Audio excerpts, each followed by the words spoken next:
بەڵە بەڕێزان بۆ قسەکردنی زیاتر لەسەر دانیشتنەکانی ئەمڕۆی ئەنجومەنی نوێنەران و بایکۆتکردنی دانیشتنەکان لەلایەن کوتلە کوردیەکانەوە میوانداری بەڕێز ماوەستا سەلیم شوشکەی ئەندامی فراکسیۆنی کۆمەڵی ئیسلامیمان کردووە لە شاری بەغداوە. مامۆستا سڵاوی خوا لێبێت و ئەم کاتت باش. هۆکاری بایکۆتکردنی دانیشتنەکان لەلایەن کوتلەی کوردیەوە کوتلە کوردستانیەکانەوە لە پەرلەمانی عێراق بۆچی دەگەڕێنەوە؟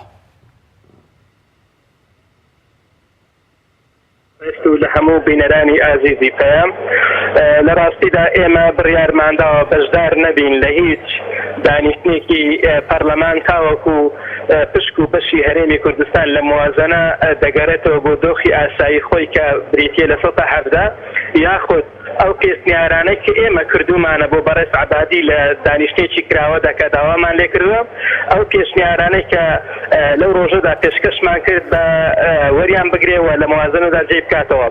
دیارە ئەو ڕۆژە بڕیاردرا کە لیژنەیەک تەشکیل بکرێەوە، لیژنەکە تەشکیل کرا، بەڵام لە ئێستادا ئەوە لیژنەکە نەگەشتە هیچ ڕێکەوتنێک وە بەڕێز عەبادی ئامادە نەبوو هیچ هیچێک لە داخوازیەکانی ئێمە جێگا بکاتەوە. ئێستادا زەنگی پەرلەمان لێ دەدا، وەزارەتی پەرلەمان لێ دەدا بۆی ئەندامان بچنە ژوور کە سەعات 2 موازنە دەخرێتە بابەتی گفتوگۆ. ئێمە ئامادەنین بەشداری بکەین و وەکو فراکسیۆنە کوردستانیەکان تاوەکو داخوازیەکانمان جێبەجێ دەکرێت. زۆر باشە. ماوەستا سەلیم، ئەگەر ئێوە نەچنە ژوورەوە بۆ دانیشتنەکەی ئەمڕۆ، نیسابی یاسایی تەواو دەبێت یاخودنا؟ ئێمە تەماشا دەکەین، تەمەنا دەکەین نیسابی یاسایی تەواو نەبێ. ئەگەر هاتو ڕێژە یاسایی بۆ دانیشتنەکە تەواو نەبوو، ئەوە دانیشتنەکە دوا دەخرێت بۆ هەفتەیەکی تر. بەڵام ئەگەر هاتو تەواو بوو و ویستیان موازنە بەو تیغەی ئێستا بەو شێوەی ئێستا تێپەڕێنن بەبێ ئامادەبوونی کورد، ئێمە دەچینە هۆڵی پەرلەمان و جەلسەکەیان لێ تێک دەدەین. ئێوە پێشتر لە ڕۆژانی ڕابردوودا مامۆستا دانیشتنێکتان لەگەڵ حەیدەرابادی سەرۆکوەزیرانی عێراق ئەنجامدا.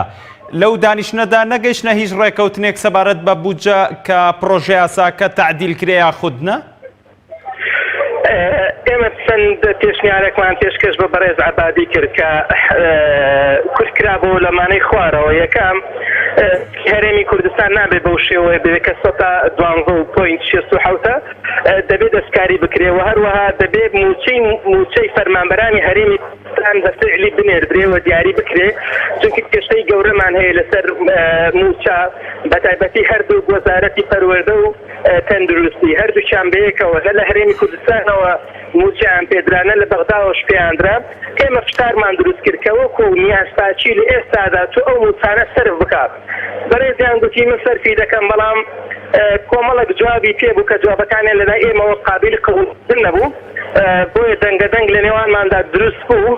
بەڵام لە نەتیجەدا گوتی ئەو پێشنیارانەی ئێوە بەرهەندوە و لە ڕۆژانی ئایندە لە موازنەدا دەی دەکەمەوە، بەڵام بەداخەوە هیچ هێشێک لە پێشنیارەکانی کورد لە موازنەی 2018دا جێگەی نەکراوەتەوە، بۆی ئامادەنین بەشداری دانیشتنەکان بکەین. ئێوە ئاگادار کراونەتەوە کە هیچ یەکێک لەو پێشنیازانە ئەمڕۆ ناخرێتە ناو پرۆژە یاساکەوە، یاخود پێشتر پێتان ڕاگەنراوە هیچ یەکێک لەو داواکاریانەی ئێوە جێبەجێ نەکراوە؟ خۆی دائیمەن لە ساڵانی ڕابردوودا ئێمە تەجروبەمان هەیە لەگەڵ ئەم بابەتە. پێشتر دەبێت تۆ ڕێکەوتنێکت کرد بێت بۆ ئەوەی پێشنیارەکانی تو جێگای ببێتەوە و بەشتەکەی کورد لەو بابەتەدا جێگای بێتەوە. بەڵام ئەوان دەڵێن نەخێر ئێوە وەرن لە ناو پەرلەماندا مناقەشەی بکەن و قەناعەتیان پێ بێن و پێشنیارەکانی خۆتان جێ بکەنەوە. بۆ خۆ دەزانی ئێمە لە نێو 320 کەسەدا لەو ژاوەژاوی ناو پەرلەماندا زۆر زەحمەتێک ئەو سەرنجتێبیانەی ئێمە قبوڵ بێ. ئەگەر یەکە قبوڵی بێ دە کەس لە قبوڵم نییە.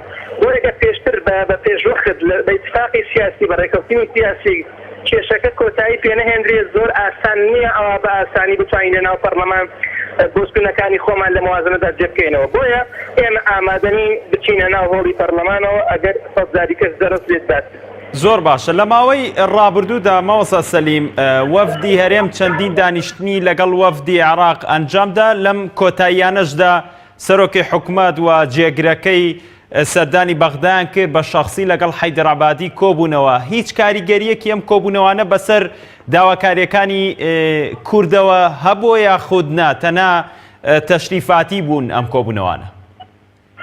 لە ڕاستیدا من گومانێکم لا دروست بووە بەرەوەی تا ئێستا حکوومەتی هەرێمی کوردستان لەسەر خەت نییە لەگەڵمان و هیچ پەیوەندیی پێمانەوە نەکردووە و داواشی لێ نەکردوین کە لەسەر حەفدا زۆر تێداگری بکەن و لە ئێستادا بە هیچ شێوەیەک تەوجیهات و ڕێنمایی نانێرێ بۆ پەرلەمان ئەندام پەرلەمانەکان و گومانێکم لا دروست بووە کە حکوومەتی هەرێم زۆرێک لە ڕێکەوتنی هەبێت لەگەڵ حکوومەتی عێراق بە شێوەیەکە لە دەرەوە لەگەڵی تێکاسن و تاخیربوونی ڕاتبوو جێبەجێ نەکردنی داخوازیەکانی کورد لە موازنە بەشێکی پەیوەندی بۆ ڕێکەوتنە ژێر بەژێرەوە هەبێت کە حکوومەتی هەرێمی کوردستان دەڵێ لە ڕۆژانی ئایندەدا دەستە بواری جێبەجێکردنەوە کە ئێمە ئاگامان لێ نییە.